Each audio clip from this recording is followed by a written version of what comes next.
안녕하십니까. 무엇이든지 리뷰하는 양박사입니다. 오늘은 제가 RS2에 여러가지 옵션들을 다 붙인 풀 펑션을 한번 준비해 봤습니다. 그래서 카메라는 BMPCC 6K 프로고요. 그 다음에 여기에 그 모니터, 그 다음에 케이지 간단한 것들 붙이고 HDMI 송신기, 액션에서 나온 그 미니 타입 이런 것들을 붙여서 한번 뭐 어떤 식으로 되는지 한번 설명을 드리고자 영상을 만들었습니다. 우선은 그 제가 이제 요거를 그 BMPCC 6K를 가지고 이 RS2에 얹어 가지고 촬영을 해보니까 다른 것들보다는 일단 포커스에 가장 문제가 있었어요. 포커스를 이렇게 조정하면서 이렇게 들고 조정하면서 맞추기가 쉽지가 않아서 맨 처음에는 포커스 모터를 설치를 했습니다. 포커스 모터를 설치하고 그리고 3D 포커스를 셋업을 하고 그리고 사용을 해보니까 또 여기서 약간 이 줌까지 좀 됐으면 좋겠다 이런 생각이 들어서 포커스 모터하고 줌 그리고 3D 포커스 이렇게 세팅을 했는데 그 다음에 이제 야외에서 이렇게 막상 이렇게 들어가지고 촬영을 할 때는 이 카메라 뒷면에 이쪽에는 대부분 이제 노출이 맞는지를 체크를 하고요. 그 다음에 아래쪽에 있는 이 모니터로는 구도라든지 이런 걸 보면서 촬영을 했었습니다. 근데 막상 또 해보니까 무게는 또 들고 다닐만 합니다. 이렇게 두 손으로 딱 들고 이제 촬영을 하게 되니까 이렇게 들고 다니니까 그렇게 크게 무게에 대한 부담은 없는데 뭐 이걸 들고 브이로그처럼 하루 종일 들고 다니는 건 아니어서 그렇지만 이제 모니터하고 이런 것들은 뗐다 붙였다 할 수가 있는 거여서 우선은 작동을 한번 전원을 켜서 한번 보도록 하겠습니다. 지금 약간 밸런스가 제가 여기다 뭐 케이블 더 추가하면서 밸런스가 약간 틀어졌는데 일단은 크게 문제는 없으니까요. 지금 한번 약간 뒤쪽으로 밸런스만 앞으로 조금 맞추겠습니다.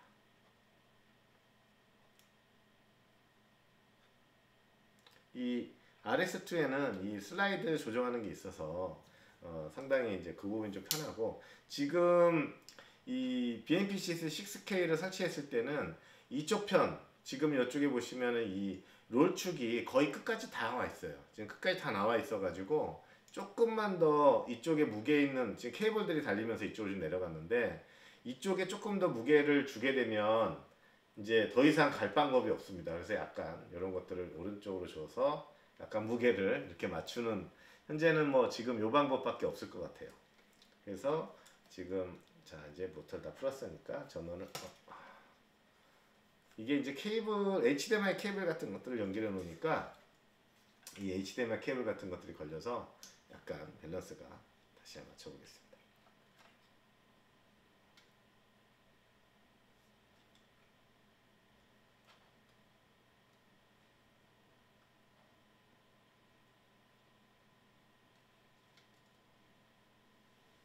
빨리 전원을 켜는 게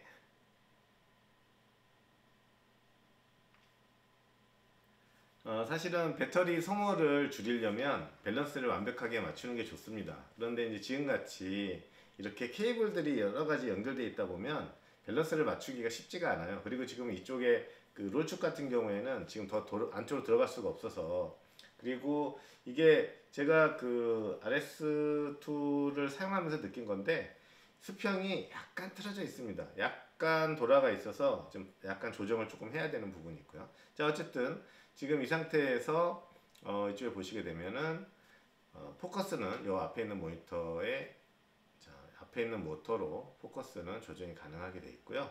그 다음에 뒤쪽에 있는 이 줌 컨트롤은 이 두 번째 포커스 모터로 조정하게끔 설치를 했습니다.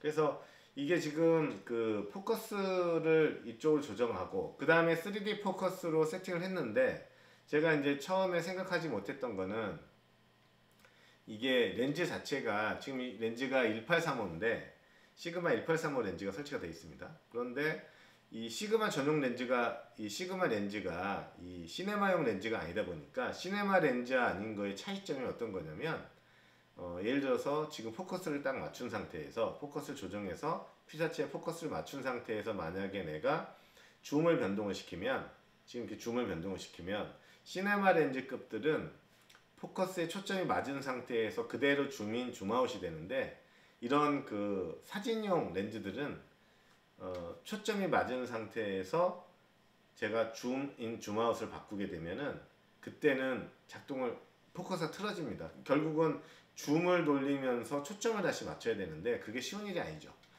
그래서 지금 이 3D 포커스 같은 경우에는 초점을 맞출 때 예를 들어서 35mm다. 그럼 35mm에 맞춰서 세팅을 해놓고 나면 내가 줌을 건들면 줌을 이렇게 렌즈를 바꾸면 그 다음부터 초점이 안 맞습니다. 이런 문제가 있어서 처음에는 저는 그걸 생각을 못했고 지금 이제 달아서 사용을 하겠다는 생각을 해보니까 그런 부분들이 좀 문제가 있어요. 그래서 아마 저 같은 생각으로 3D 포커스를 달아서 오토 포커스를 써야겠다 이렇게 생각하시는 분들이 있을 수 있는데 안 된다는 점, 그걸 좀 참고해 주십사 말씀드리겠습니다.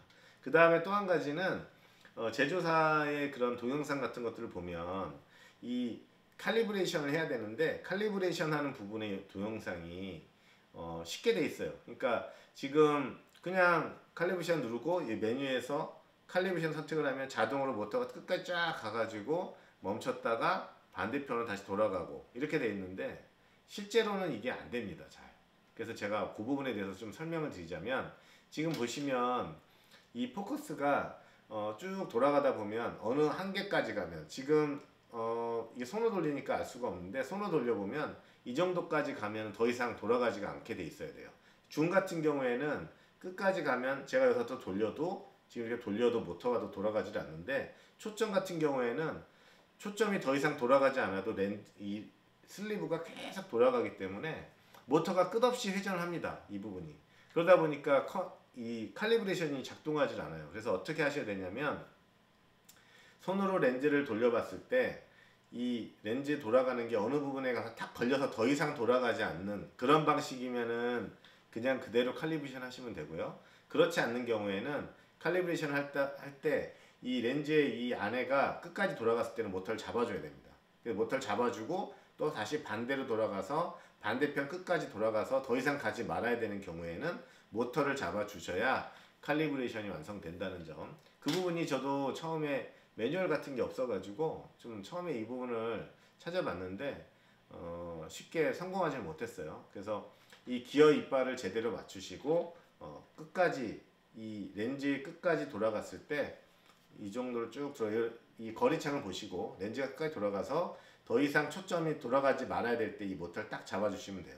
처음에 이 칼리브레이션 시작을 하면 모터가 어느 쪽 한 방향으로 계속 돌아갑니다. 쭉 돌아가다가 얘를 딱 잡고 있으면 몇 번 움직이다 다시 반대로 돌아갈 때 놔주시면 돼요. 그럼 쭉 돌아가서 반대편에서 또 끝까지 다 돌아가면 딱 모터를 잡아주시면 조금 있다가 칼리브레이션이 완성됐다고 나타납니다.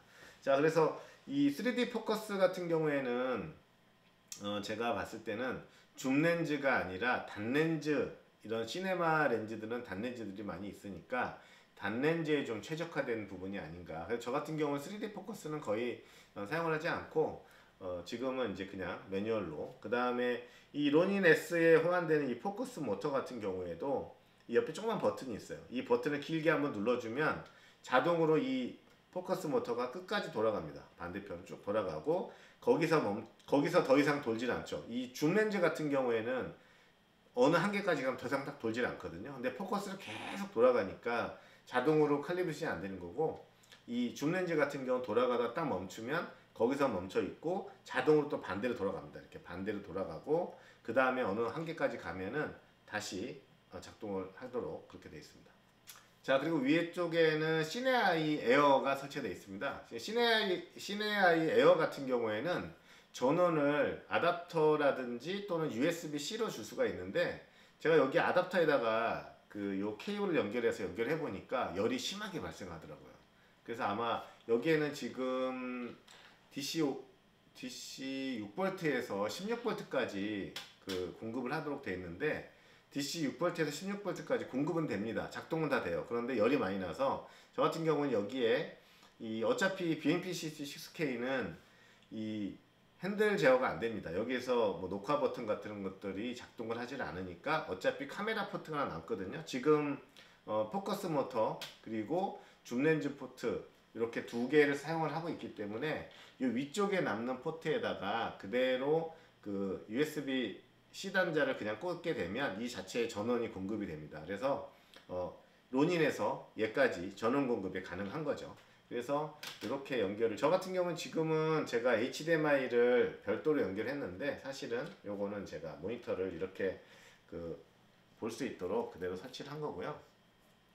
HDMI를 제거를 하고요. 그래서 HDMI를 그대로 여기서 꽂아서 연결을 하게 되면 밑에 쪽에는 완전히 분리가 되어 있는 거기 때문에 그대로 그 영상만 받아서 휴대폰 같은 걸로 보실 수가 있습니다.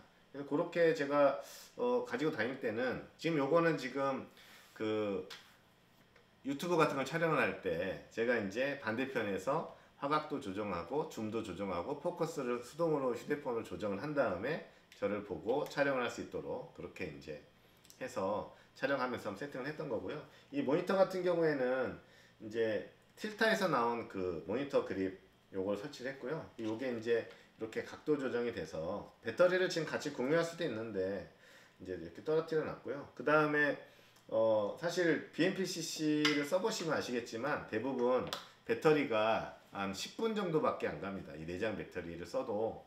그런데 이제 소니 이 배터리 케이지를 설치를 해서 스몰리가 나온 걸로 연결을 해주니까 이제 뭐 배터리에 대한 문제가 전혀 없이 오랫동안 촬영할 수 있어서 참 좋았습니다.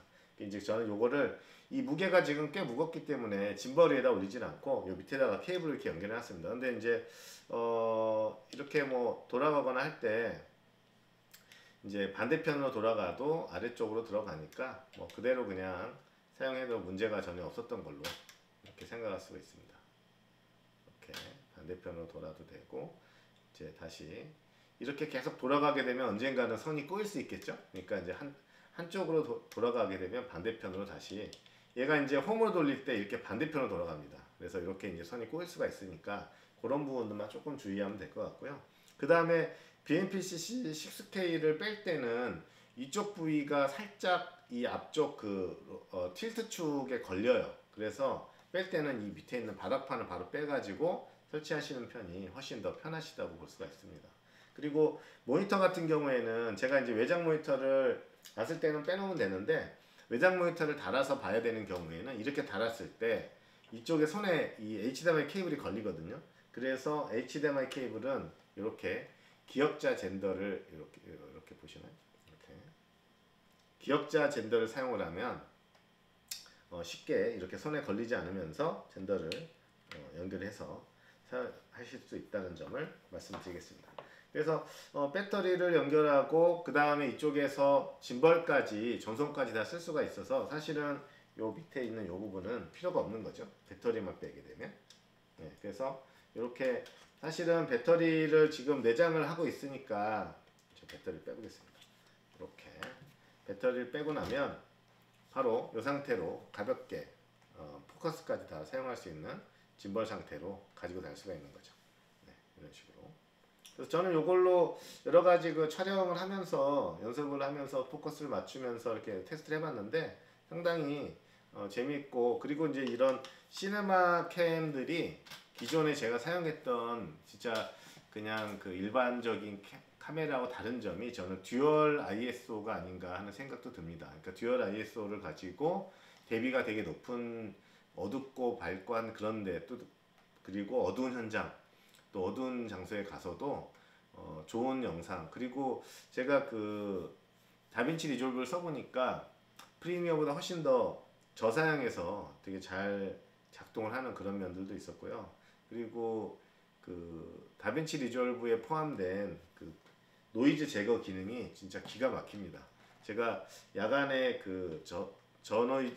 저광량에서 촬영을 한 걸 가지고 노이즈 제거를 필터를 먹여 보니까 진짜 노이즈가 우리 뭐 방송 같은 데서 하면 나오는 것처럼 노이즈 제거가 확실하게 잘 되더라고요.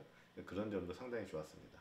그래서 짐벌을 이런 식으로 운영하시면 사실은 이 3D 포커스가 필요가 없겠죠? 제가 이 부분도 한번 떼보겠습니다.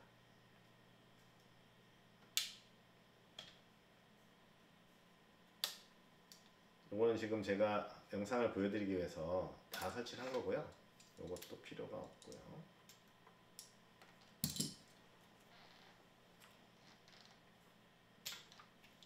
바로 이 상태에서 포커스 모터가 여 밑으로 바로 들어가게 하면 되겠습니다.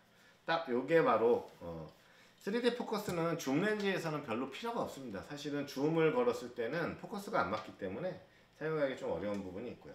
지금 이 상태가 딱 그 손돌이 몇 개 뺐더니 또 밸런스가 안 맞네요.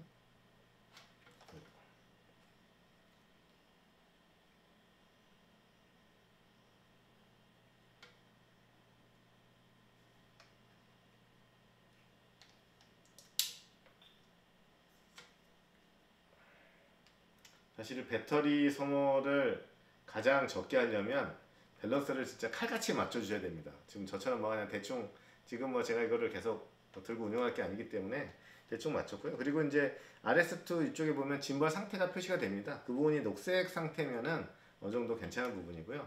만약에 그 부분이 분홍색이나 적색으로 나오면 이렇게 힘을 받게 되면 빨간색으로 표시가 됩니다. 그럴 때는 배터리 소모도 많으니까 빨리 짐벌을 정확하게 맞춰주시는 게 좋고요. 저 같은 경우에는 이 시네아이 에어 요거가 상당히 편리하고 좋았어요. 요 부분을 연결해 놓고 휴대폰으로 보면서 그 다음에 다시 사실 레이븐아이도 있는데 레이븐아이는 사실 여기다 설치를 해서 제가 해보니까 저는 레이븐아이보다는 이런 시네아이가 훨씬 더 낫다고 생각이 듭니다. 근데 이제 시네아이 이 에어 같은 경우에는 와이파이가 많이 있는 그런 장소에서 조금 잘 끊기는 것 같아요. 그런 건 있고 시네아이 프로 같은 경우에는 조금 끊기는 게 훨씬 더 적었던 것 같습니다. 그래서 이런 식으로 짐벌에 운용해서 사실은 이 BMP-CC가 이 포커스가 수동이고 뭐 여러 가지 이런 것들 때문에 이 포커스 모터나 이런 것들을 조정하는 그런 과정에서 이런 부분들이 상당히 꼭 필요한 부분이 아니었나 그런 생각이 듭니다. 그래서 거의 뭐 붙박이로 사용을 하고 있어요. 그래서 이렇게 포커스나 이런 부분들은 뭐 붙박이로 그냥 사용을 하고 있고요. 지금 이 BMP-CC는 그래서 거의 항상 짐벌에 같이 운용을 하는 이런 식으로 딱 가지고 다니면서 상당히 즐겁게 촬영을 하고 있습니다. 그래서 저도 처음에 이 포커스 모터 세팅을 할 때 좀 이제 잘 몰라가지고 어떻게 하는지 좀 자료도 없고 그래서 한참 고민했던 적이 있었는데 어쨌든 이 포커스 모터를 중간에 잡아주셔야 된다는 점 그런 점을 말씀드리고 싶습니다. 그리고 이제 혼자 촬영할 때도 이 모니터를 보고 그 다음에 휴대폰으로 각도를 조정하고 포커스도 맞추고 줌도 맞추고 그 다음에 핸드폰으로 또 보면서 이 무선 전송기를 보면서 조정할 수 있으니까 상당히 편리하고 좋았던 것 같습니다. 그래서 무게는 조금 뭐 나가는데 사실 여기에 이제 제가 이렇게 목에 거는 것들도 있었지만 BMP-CC는 또 목에 걸고 하기엔 또 액정이 너무 커가지고 좀 불편했던 것 같아요. 그래서 완전히 그 핸드헬드로 그 브이로그용으로는 소니의 그런 A1이나 A9 카메라들을 쓰고요. 저는 이제 얘는 본격적으로 시네마용으로 연습용으로 사용을 하고 있습니다. 그래서 뭐 저처럼 3D 포커스나 이런 것들을 한번 달아서 완전 자동으로 만들어 보실까 했던 분들은 참고하시라는 뜻에서 영상을 만들어 봤습니다. 감사합니다.